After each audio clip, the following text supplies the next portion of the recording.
بلوچستان کے شہر واشوق سے ہمارے نمائندے کی رپورٹ کے مطابق جمعیت علماء اسلام کے مرکزی رہنما ایم پی اے حاجی میر زابد علی ریکی نے کرکٹ ایسوسی ایشن کے صدر محمد عمر اور میر عبدالحکیم محمد حسنی اور دیگر کرکٹر نوجوانوں کے ہمراہ کرکٹ گراؤنڈ اور فٹ سال گراؤنڈ کا دورہ کیا۔ اس موقع پر ایم پی اور خادم واشوق حاجی میر زابد علی ریکی نے ایڈیشنل ڈپٹی کمشنر عمر جمالی کو ہدایت کی کہ کرکٹ کے جتنے بھی مسائل ہیں فوری حل کریں اور پٹواری کو بلا کر پٹواری کے ہمراہ گراؤنڈ کو کرکٹ کے نام الاٹمنٹ کرانے کے لیے اقدامات اٹھائیں۔ انہوں نے کہا کہ مذکورہ کرکٹ گراؤنڈ کی زمین پہلے اریگیشن ڈپارٹمنٹ کو دی گئی تھی، اب اس کو کرکٹ کے لیے دیے۔ اس موقع پر کرکٹ ایسوسی ایشن نے ایم پی اے واشوق حاجی میر زابد علی ریکی کا شکریہ ادا کیا۔ ایم پی اے واشوق نے فٹ سال گراؤنڈ واشوق کا بھی دورہ کیا، جو کہ انتہائی خستہ حال اور ملازمین کا اتا پتہ نہیں تھا۔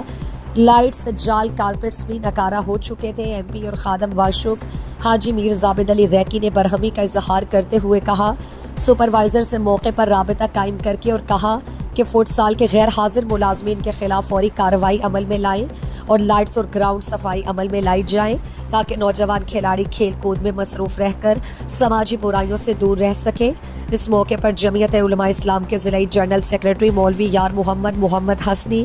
سابقہ چیئرمین میونسپل کمیٹی حاجی میر بشارت اللہ آل زئی، تحصیلی امیر مفتی محمد حمزہ، سراج احمد آل زئی، مفتی نظام الدین اور دیگر بھی موجود تھے۔